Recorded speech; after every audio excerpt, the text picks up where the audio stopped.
Hi guys, welcome to my channel and this is my first video और first video is on a stock जो कि one of the most volatile market में one of the most popular और बहुत लोगों का favorite stock है as you can see on the screen वो stock है Yes Bank.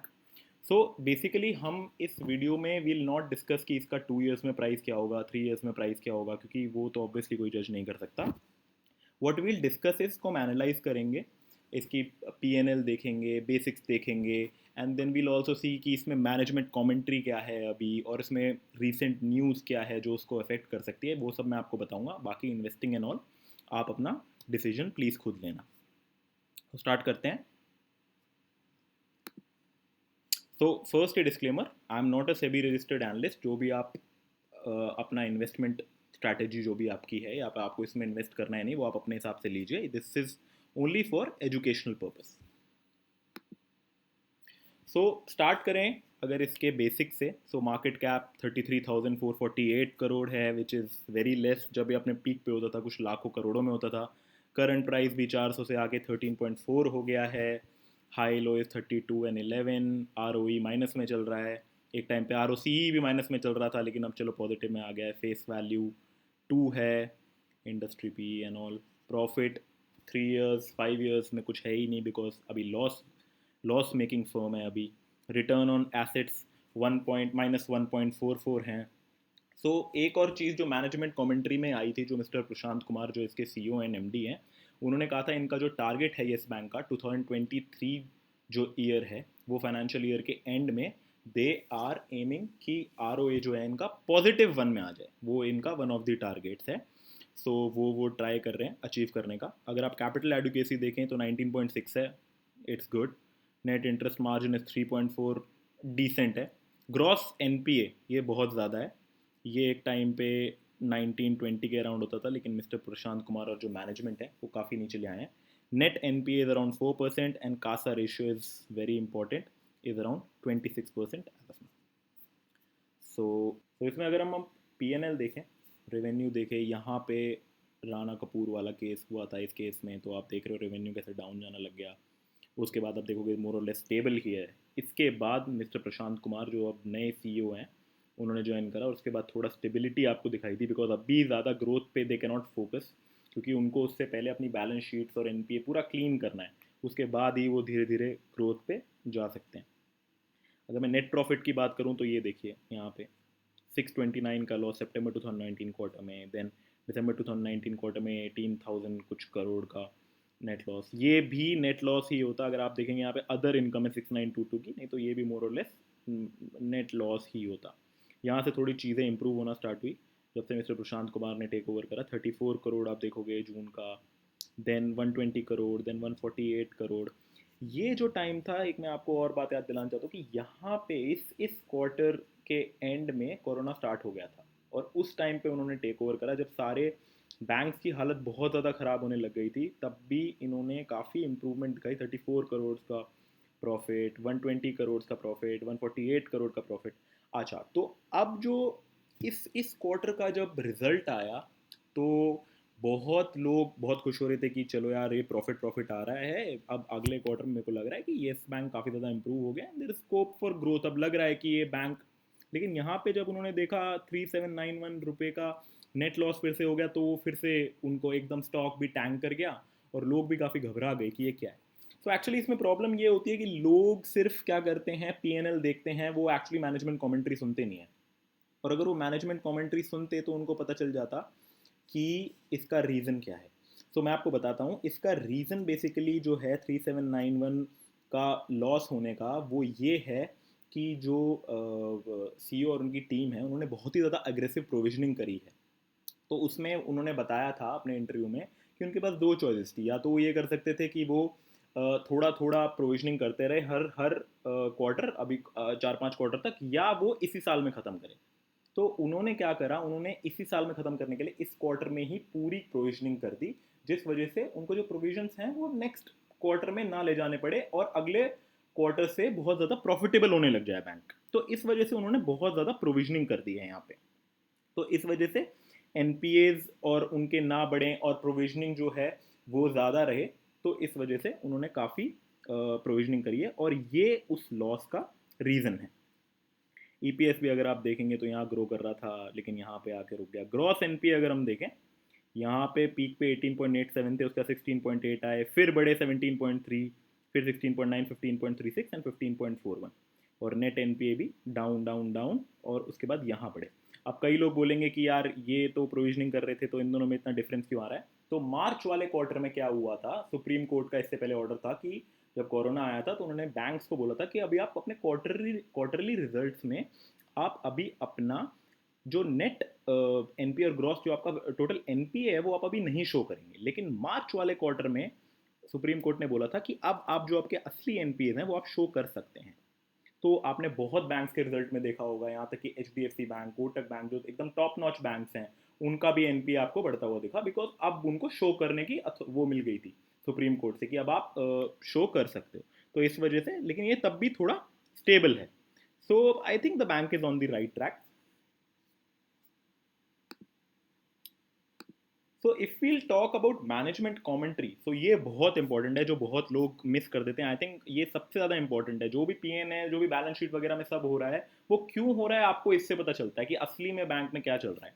तो अगर आप ईयर ऑन ईयर देखें तो डिपॉजिट जो हैं वो 54.7 से ग्रो करे हैं ईयर ऑन ईयर, और जो इनका ऑपरेटिंग प्रॉफिट है वो 42% ग्रो करा है ईयर ऑन ईयर। और ये इनका फर्स्ट साल था, और मैं बताना चाहूँगा फर्स्ट साल वो था जिसमें कोरोना था, बिल्कुल पीक पे 2 वेव्स आ गई हैं, लेकिन तब भी इन्होंने बहुत अच्छा ग्रो करा है। और मार्च में ऐसा टाइम आ गया था कि सारे लोग अपने डिपॉजिट्स निकाल रहे थे, and banking is all about trust. अगर ट्रस्ट नहीं है तो लोग निकालेंगे, तो वो ट्रस्ट वापस रीगेन करना और 54.7% डिपॉजिट ग्रो करना, I think that is a commendable job. उसके बाद फिर if we talk in terms of collection efficiency, वो भी अगर आप इस क्वार्टर में देखोगे तो बहुत अच्छे अच्छे बैंक्स की भी डाउन आई है, और अप्रैल में और डाउन जा रही है। लेकिन जब अप्रैल में इंटरव्यू हुआ तो उन्होंने, जो सीईओ प्रशांत कुमार है, उन्होंने कहा कि 96% है, एंड इट इज़ मोर और लेस दी सेम जो हमारा पिछले क्वार्टर में था। तो कलेक्शन एफिशिएंसी इज मोर और less the same, which is a good point, कि वो ज़्यादा इफेक्ट नहीं हो रही अभी तक। अगर हम कासा रेशियो की बात करें, which is one of the cheapest source of funds किसी भी बैंक के लिए, तो वो अब 30% से ज़्यादा पहुंच गया है इनका, जो पहले अराउंड 20-21% था। तो उसमें भी काफ़ी इंप्रूवमेंट आई है। कासा रेशियो जितना आपका ज़्यादा रहेगा उतना आपके लिए बेनिफिट है, क्योंकि आपका जो कॉस्ट ऑफ फंड्स हैं वो नीचे जाते रहेंगे। जैसे फॉर एग्जांपल अच्छे अच्छे बैंक्स का अगर मैं आपको बताऊं, कोटक बैंक है, उसका मोर देन 60% कासा रेशियो है, तो उनका जो कॉस्ट ऑफ फंड होगा वो हमेशा डाउन होगा। तो कासा रेशियो जितना बैंक का हाई होगा, उनका कॉस्ट ऑफ फंड उतना ज़्यादा होगा, और उतना ही वो मार्जिन ले सकते हैं और उतनी प्रॉफिटेबिलिटी उनकी बढ़ सकती है। तो कासा रेशियो में भी इनका काफ़ी इंक्रीज हुआ है, और कॉस्ट ऑफ डिपॉजिट्स भी उसके लिए इन्होंने कॉस्ट कट करने के लिए 50 बेसिस पॉइंट्स से घटा दिए।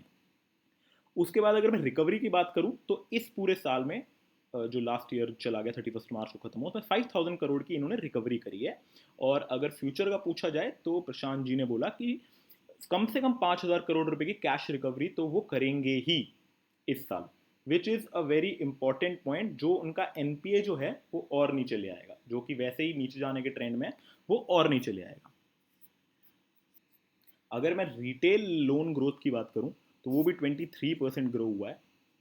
और जो इनका रिटेल एंड एमएसएमई सेक्टर है, जो इनकी पूरी बुक है, उसका पहले 45% पार्ट होता था, लेकिन इस ईयर उन्होंने इंक्रीज करके वो 51% कर दिया, विच इज़ अमेजिंग। और रिटेल लोन ग्रोथ 23% हुई है, और वो भी कोरोना के टाइम पे, जो बहुत ही अच्छा एक नंबर है। बिकॉज अगर आप 6 मंथ्स देखें पहले साल के, तो वो तो लॉकडाउन और रीओपनिंग में ही निकल गया था, तो एक तरीके से आप उसको वॉश आउट ही मान लीजिए। उसके बाद भी 23% ग्रोथ इज अमेजिंग। और रिटेल और एमएसएमई ग्रोथ अगर आप देखें तो 45 से 51% हो गई है। और उसकी अगर आप बुक देखें तो वो बहुत ही क्लीन है। अगर आप उसके नेट एनपीए देखें, अगर आप रिटेल एंड एमएसएमई बुक के, that is even less than 1%। 1% से भी इनके नेट एनपीए कम है, which is one of the best in the industry. और इसमें अगर मैनेजमेंट की माने तो रिटेल और एमएसएमई सेक्टर को ये 51% से 60% पहुंचाना चाहते हैं नेक्स्ट 2 ईयर्स में। तो ये बुक इनकी बहुत अच्छी है। जो इनको प्रॉब्लम मेन आ रही है वो कॉर्पोरेट बुक में इनकी आ रही है। जो राणा कपूर के टाइम पे उन्होंने बहुत ज़्यादा कॉर्पोरेट बड़े बड़े लोन्स दे दिए थे, और वो लोग डिफॉल्ट कर गए थे बहुत ज़्यादा, वो बुक में उनको बहुत प्रॉब्लम आ रही है। रिटेल बुक जो है इन्होंने अपनी बहुत अच्छी बना ली है, और नेट एनपी आप देखिए 1% से भी कम है, विच इज़ बहुत बहुत अच्छी। उसके बाद नेक्स्ट पॉइंट अगर मैं डिस्कस करूं तो they are targeting minimum 20% growth. जो रिटेल और एसएमई लोन्स है, क्योंकि वो थोड़ा इनको अच्छा एक इनका नेट एनपीए भी कम है, उनको अच्छी ग्रोथ दे रहा है, तो उसमें ये 20% ग्रोथ कर रहे हैं। कॉर्पोरेट लोन्स में ये लोग इतना ज़्यादा घुसने नहीं चाहते, इस वजह से 10% ग्रोथ कर रहे हैं और बहुत ही सेफ होके सेफ लोन्स देंगे। ये इतना ऐसे नहीं, ग्रोथ के पीछे अभी नहीं भाग रहे, तो 10% ग्रोथ देख रहे हैं। ये ऐसा नहीं है कि 20-25% ग्रोथ करनी है और ग्रोथ के बाद फिर उनको कलेक्ट करना बहुत टफ हो जाता है। और ओवरऑल ग्रोथ ये लोग देख रहे हैं 15% अराउंड।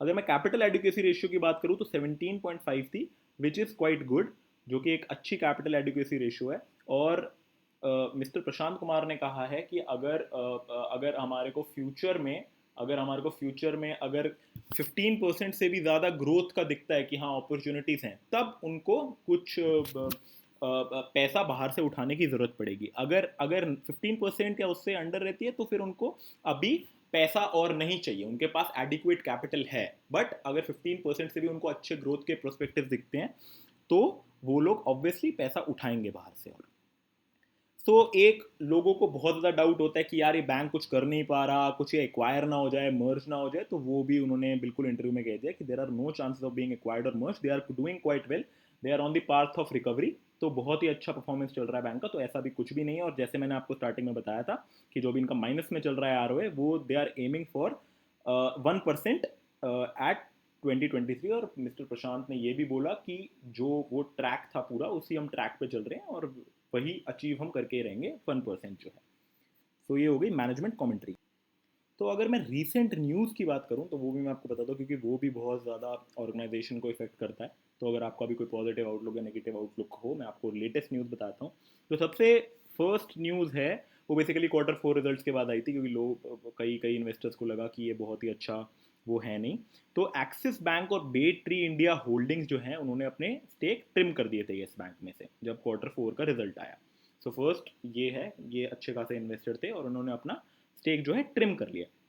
अगर मैं सेकंड न्यूज़ बताऊं और थर्ड न्यूज़ बताऊं, दैट इज़ प्रिटी पॉजिटिव। जो सीसीआई है, जो फेयर ट्रेड रेगुलेटर है हमारी कंट्री का, उन्होंने येस एसेट मैनेजमेंट और येस ट्रस्टी लिमिटेड का एक्विजिशन अप्रूव कर दिया है, that is being done by GPL finance and investments. तो प्रशांत कुमार जी क्या कर रहे हैं, जो भी उनके एसेट्स हैं, जो या फिर जो इनकी सब्सिडरी कंपनीज हैं जो इतना अच्छा परफॉर्म नहीं कर पा रही, उनको ये बेच के ज़्यादा से ज़्यादा कैपिटल इकट्ठी करने की कोशिश कर रहे हैं। जो एसेट्स नहीं है काम के या जो इनकी सब्सिडरीज नहीं है काम की, उनको बेच के ये जितना कैश हो पाए उतना कैपिटल लाने की कोशिश कर रहे हैं, तो which is a good news. एक और जो बहुत गुड न्यूज़ है, जो मैग्नम सोल्यूशन है, जो इनके बहुत टाइम से जिनका लोन चल रहा था और जो इनको पे नहीं कर पा रहा था, तो येस बैंक उनकी जो प्रॉपर्टी है वो इन्होंने ऑक्शन, इनका भी कुछ दिनों में होने वाला है और 345 करोड़ से वो स्टार्ट होगी उसकी बिडिंग। तो ये भी एक बहुत अच्छी न्यूज़ है। सो एंड में अगर मैं आपको बताऊं, जो पूरा ये एनालिसिस, उसके बाद फिर मैनेजमेंट होल्डिंग्स और सबको मैं आपको अगर सब कुछ देख के बताऊं, तो बैंक जो है वो बहुत ही अच्छे ट्रैक में जा रहा है, बहुत अच्छी ग्रोथ है। मैं ये नहीं कह रहा कि अभी बैंक बिल्कुल निकल गया है, अभी बहुत मतलब 2-3 ईयर्स तो आपको वेट करना ही पड़ेगा अगर आप इसके इन्वेस्टर हो। लेकिन बैंक जो स्टेप्स है वो सारे राइट स्टेप्स हैं। और आई थिंक जो उनकी मैनेजमेंट है, जो खासकर जो सीईओ प्रशांत कुमार है, उनका जो माइंडसेट है बहुत ही पॉजिटिव है और उनका ट्रैक रिकॉर्ड भी बहुत फ्लॉलेस है। वो सीएफओ होते थे एसबीआई बैंक में, उनका जो ट्रैक रिकॉर्ड है बहुत फ्लॉलेस है और उनके जो जो स्टेप्स ले रहे हैं, दैट इज़ वेरी गुड और येस बैंक को सही ट्रैक पे ले जा रहे हैं। तो पॉइंट ऑफ व्यू यही है, अगर आप रिस्क अवर्स हो तो बिल्कुल भी आप इस बैंक में इन्वेस्ट मत करिए। आप HDFC, कोटक जो स्ट्रॉन्ग बैंक्स हैं उनमें इन्वेस्ट करिए।